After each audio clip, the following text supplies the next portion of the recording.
शाय नमः। श्री राम मय सब जग जानी, करऊं प्रणाम जोरी जुग पानी।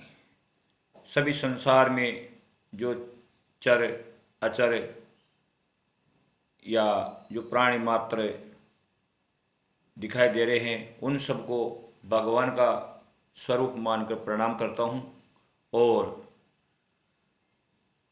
बताना चाहता हूँ कि ये जो संसार है ये कर्म प्रधान है। कोई व्यक्ति अगर ये चाहे कि फला व्यक्ति का मैं बुरा करके आनंद प्राप्त कर रहा हूँ और मेरे को बड़ा आनंद मिल रहा है, तो वो जो आनंद उस व्यक्ति को मिल रहा है दूसरे को परेशान करके, वो क्षणिक है और समय पाकर परेशान करने वाले व्यक्ति को एक न एक दिन परेशान होना ही पड़ेगा। और जितना उसने दूसरे व्यक्ति को परेशान किया है उससे ज़्यादा परेशान होगा, यानी वो जो चीज़ है वो परेशानी वो लौट करके आएगी ब्याज सहित। और कब आए इसका कोई पता नहीं है, किस स्थिति में आए इसका भी कोई पता नहीं है, कौन सा समय पर आए कौन सी जगह पर आए इसका भी कोई पता नहीं है। अतः किसी भी व्यक्ति को दूसरे प्राणी के साथ किसी प्रकार का दुराचार नहीं करना चाहिए। तुलसीदास जी लिखते हैं, कर्म प्रधान विश्व करि राखा, जो जस करहि सो तस फल चाखा। यानी जो व्यक्ति जिस प्रकार का व्यवहार करेगा उसको उसी प्रकार का फल कभी न कभी उसको मिलेगा। क्योंकि ये जो कर्म है ना, ये एक तरीके से खेती की तरह, फसल की तरह काम करते हैं। आज अगर मैं खेत में गेहूं बोऊंगा तो बोते समय मैंने बीज के रूप में कितने गेहूं लिए, और जब मैं फसल काटूंगा तो मेरे को वही गेहूं मिलने वाले हैं, लेकिन कितनी ज़्यादा गेहूं मिलने वाले हैं। उसी प्रकार से कोई व्यक्ति अगर किसी का बुरा करता है तो वो कितना कर रहा है, उसी के फलस्वरूप जब वो हो उन कर्मों का फल काटेगा, उन कर्मों का फल भोगेगा, तब वो उतने ज़्यादा रूप में सामने आएंगे और उसको कितनी परेशानी भोगनी पड़ेगी। कबीरदास जी ने भी लिखा है, जो ताको काटा बोए तोय बोए तू भूल, ताको फूल को फूल है वहां को है त्रिशूल। यानी अगर अपन किसी व्यक्ति के साथ, प्राणी के साथ अच्छा नहीं कर रहे हैं तो ये निश्चित समझ के चलो कि उसका फल अपने आप को भी भोगना ही पड़ेगा। और वो बुरा उसके साथ नहीं किया जा रहा है, वो स्वयं के साथ बुरा किया जा रहा है। उसको फल को भोगने के लिए तैयार रहना चाहिए। हर कोई व्यक्ति कह देता है कि हे भगवान, मैंने तो ऐसा कोई बुरा नहीं किया इस जन्म में, ये कब का फल भोग रहा हूँ, भगवान ने मेरे साथ अच्छा नहीं किया है।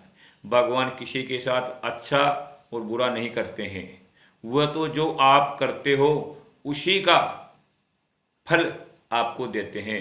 अगर भगवान किसी का बुरा करना चाहते हैं, चाहने लग गए, तो प्राणी मात्र संसार में जी नहीं पाएगा।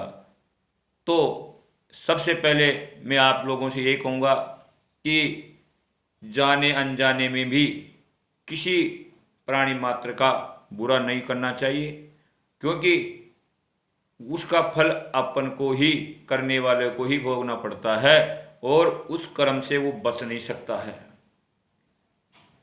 उदाहरण मिलता है, दुर्वासा ऋषि बिना वस्त्र के किसी कारणवश नदी में स्नान कर रहे थे, निर्वस्त्र होकर के, और द्रौपदी उस नदी पे जाती है, लेकिन लज्जावश दुर्वासा ऋषि नदी के बाहर नहीं निकलते हैं। और द्रौपदी को जब इस चीज़ का एहसास होता है तो अपनी साड़ी में से कुछ हिस्सा फाड़ करके नदी में बहा देती है, और वो वस्त्र दुर्वासा ऋषि तक पहुंचता है, और दुर्वासा ऋषि उस वस्त्र से अपनी लज्जा को छुपा करके बाहर निकलते हैं और द्रौपदी को आशीर्वाद देते हैं कि हे द्रौपदी, आज तूने मेरी लाज बचाई है, कभी न कभी ये वस्त्र तेरे को 1000 करोड़ों गुणा रूप में फल तेरे को प्राप्त होगा और तेरी लज्जा बचाने का कारण बनेगा।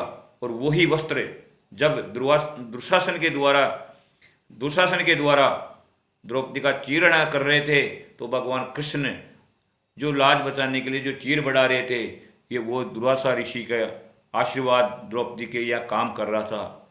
ऐसा ही एक उदाहरण महाभारत में ही भीष्म पितामह का देखने को मिलता है कि पूर्व जन्म में उन्होंने एक सर्प को उठा करके झाड़ियों में फेंक दिया था और बम्बूल के कांटे में फंस जाने के कारण वो इतने दिनों तक उन कांटों में फंस करके तड़प तड़प करके मरा था। आज वही भोग भीष्म पितामह को भोगने को मिल रहा है। और अन्य कई उदाहरण हैं।